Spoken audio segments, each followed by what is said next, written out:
Prepare yourself, for the final chapter in the chilling saga of Ed and Lorraine Warren's paranormal investigations is on the horizon. The Conjuring Last Rites is slated to dive into one of their most disturbing and widely publicized cases, the Smurl family haunting.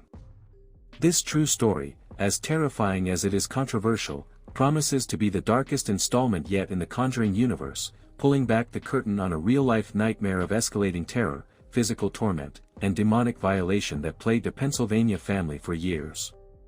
The alleged haunting of the Smurl family is a truly harrowing tale, spanning from the mid-1970s, though the most intense activity and the Warrens' direct involvement began in 1986.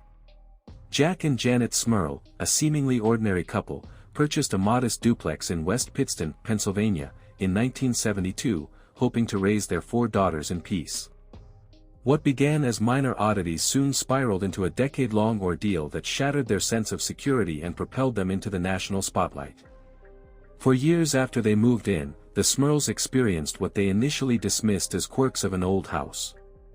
These early incidents, while unsettling, weren't immediately alarming. Disappearing objects, tools, car keys, and household items would vanish from plain sight, only to reappear in bizarre locations or simply never be found again. Unexplained noises, creaks, thumps, and scurrying sounds were common, attributed to settling timber or vermin.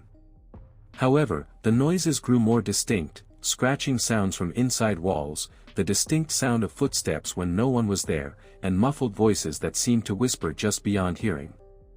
Electrical anomalies, lights would flicker erratically, appliances would turn on and off independently, and radios would suddenly blare static or switch stations. The onslaught of terror, escalation in the mid-1980s. By 1985, the subtle disturbances intensified dramatically, transforming their home into a zone of relentless psychological and physical torment. The family's sleep was consistently interrupted, and their waking hours were filled with dread. Pervasive, malignant odors. One of the most frequently reported and deeply unsettling phenomena was the sudden appearance of abhorrent smells. These weren't mere stale air. The Smurls described overwhelming stenches of sulfur, human waste, and, most disturbingly, the pungent, sickening odor of rotting flesh that would manifest without any discernible source, often clearing as quickly as it appeared. Chilling temperature drops. Specific areas of the house would suddenly become ice-cold, regardless of the thermostat setting, creating an oppressive atmosphere that sent shivers down the family's spines. Auditory assaults. The sounds became overtly terrifying.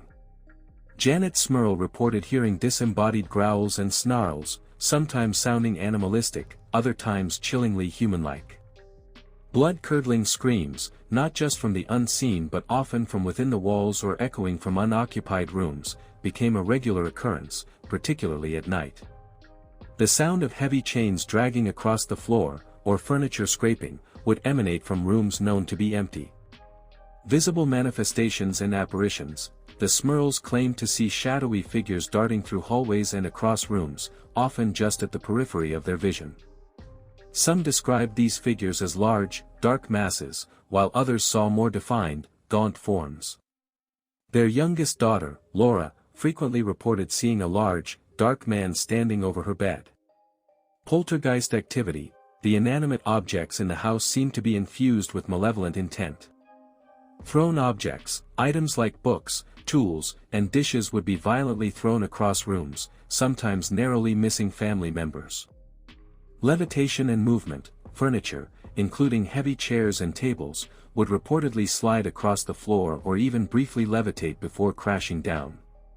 Damage to property. Pictures would be ripped from walls, crucifixes would be found upside down or broken, and mirrors would crack without explanation.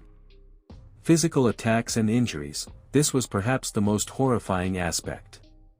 The entities were not content with merely terrifying the family, they allegedly inflicted physical harm. Assaults on the children. The Smurl daughters were frequently pushed, shoved, and slapped by unseen forces. In one harrowing incident, one of their daughters was reportedly pushed down a flight of stairs, sustaining a significant gash on her leg from a falling light fixture that crashed near her. Attacks on pets. Their German Shepherd, Simon, was a frequent target. He was allegedly thrown against walls, whimpered in fear, and became terrified of certain areas of the house. Assaults on Jack and Janet. Both Jack and Janet Smurl reported being punched, scratched, and bitten by unseen forces. The most disturbing claims involved alleged sexual assaults on both of them by what they believed to be a succubus, leaving them bruised, emotionally shattered, and physically violated.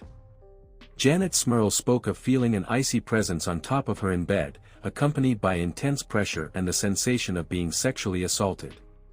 Jack recounted similar experiences.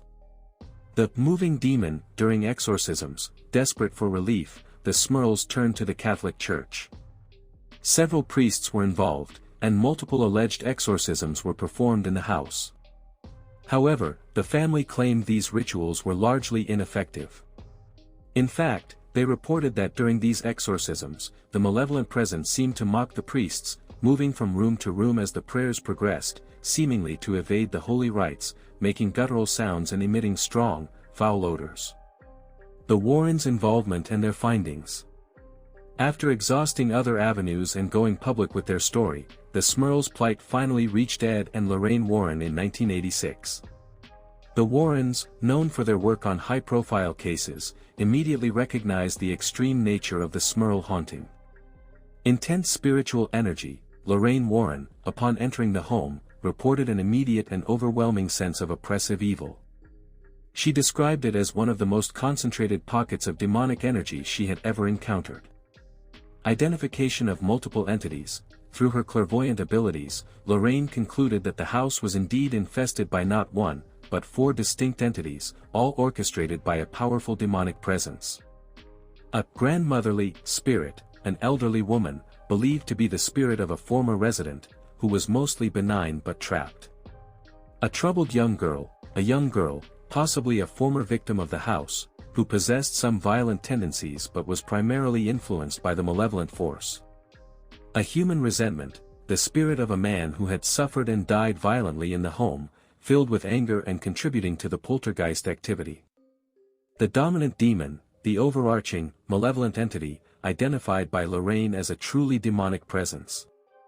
This entity was intelligent, manipulative, and directly responsible for the sexual assaults and the psychological torture, feeding on the fear and despair it inflicted upon the Smurls. The Warrens believed this demon was actively controlling and amplifying the negative energy of the other trapped human spirits. Despite the Warrens' efforts and subsequent blessings from various priests, the Smurls claimed the activity eventually subsided, though the trauma remained. They ultimately sold the duplex in 1988 and moved to Wilkes-Barre, Pennsylvania, seeking a fresh start away from the nightmare. The Smurl case, due to its graphic nature and the Warrens' high profile, became a sensation. It led to their book, The Haunted, One Family's Nightmare, and a TV movie. However, the case also drew considerable skepticism. Critics pointed to a brain injury Jack Smurl sustained in 1983 as a potential factor in his perception. Other paranormal investigators who visited the home after the Smurls left found no evidence of lingering activity, and the Catholic Church issued statements emphasizing that not all claims could be substantiated. Yet, the Smurl family consistently maintained the veracity of their harrowing experiences, enduring public scrutiny and doubt for the sake of sharing their story of terror. The mystery of what truly transpired within that West Pittston duplex continues to haunt those who delve into the Smurl family's chilling account.